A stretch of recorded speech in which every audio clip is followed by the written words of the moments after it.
শীত এলেই এমন কুয়াশার চাদরে মুড়িয়ে যায় শাহজালাল আন্তর্জাতিক বিমানবন্দর। দেখা যায় না কয়েক হাত দূরের রানওয়েও। তাপমাত্রার পারদ নামার সাথে সাথে পাল্লা দিয়ে বাড়ে আকাশ চলাচলের ভোগান্তি।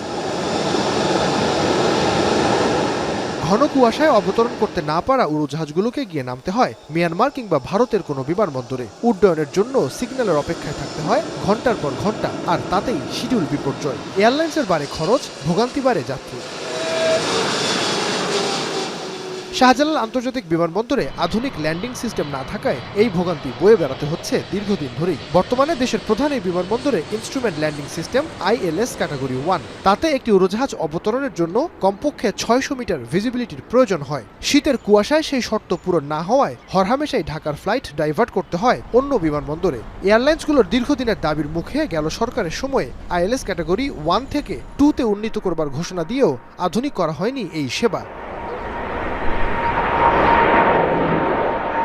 তবে এবার সত্যি ক্যাটাগরি 2-তে উন্নীত হচ্ছে শাহজালালের ইনস্ট্রুমেন্ট ল্যান্ডিং সিস্টেম। ইতিমধ্যেই 2 দফায় শেষ হয়েছে রানওয়ে সংস্কারের কাজ। লাইটিং ও ইলেকট্রিক সিস্টেমের কাজও শেষ।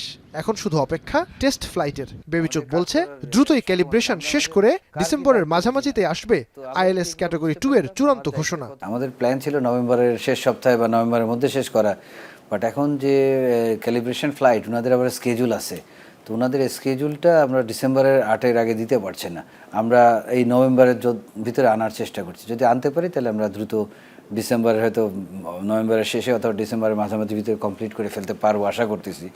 বাট এখন প্রত্যেকটা সব কিছু রেডি হয়ে গেছে, শুধু ক্যালিব্রেশন ফ্লাইটের জন্য অপেক্ষা।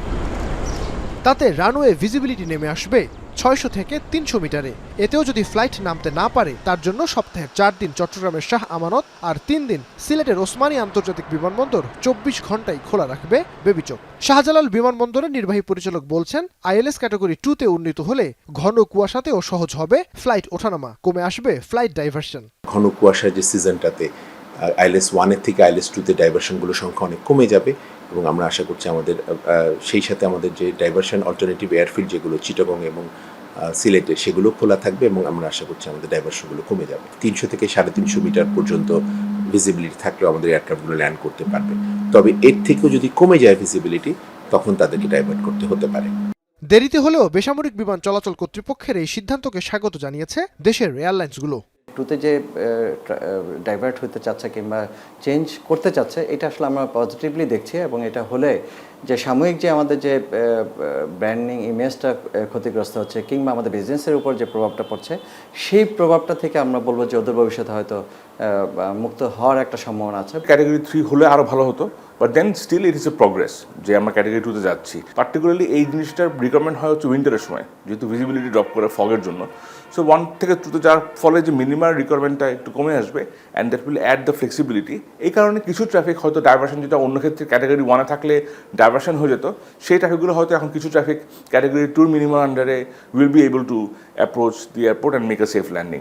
এখন আপাতত যদি ক্যাটাগরি 2 হয়, সেটাও এয়ারলাইন, পার্টিকুলারলি যেগুলো বিদেশ থেকে যে এয়ারলাইনগুলো বড় বড় এয়ারলাইন আসছে, বিমান যারা মিডনাইট অপারেশন করে, তাদের জন্য খুবই ভালো হবে। লিমিটেড ভিজিবিলিটিতে শীতকালে যে সকালবেলা, সেটা অনেক ভালো হবে। আমল থেকে ছিল। যদিও 2-তে থেমে না থেকে থার্ড টার্মিনালের অপারেশনের সাথে সাথেই শাহজালাল বিমানবন্দরের ILS ক্যাটাগরি 3-তে উন্নীত করবার পরামর্শ এভিয়েশন বিশেষজ্ঞদের। আমাদের এখনকার পরিস্থিতিতে আমি মনে করি আমাদের ILS 3-তে যাওয়া উচিত, কারণ ILS 3-তে না গেলে এরপরও কিন্তু আরও ফগি ওয়েদারে এয়ারক্রাফট ডাইভার্ট করতে হবে। একটা রাষ্ট্রে কোনো ILS 3 থাকবে না এই যুগে, যেখানে আমরা মডার্ন করতেছি, এয়ার ট্রাফিক ম্যানেজমেন্টে যাচ্ছি।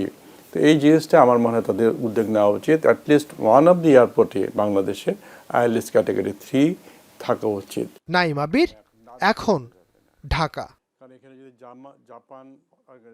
মাঠের অলরাউন্ডার আমি, আর ঘরের all rounder Tilex. Tilex toilet cleaner, clean মানেই টাইলক্স।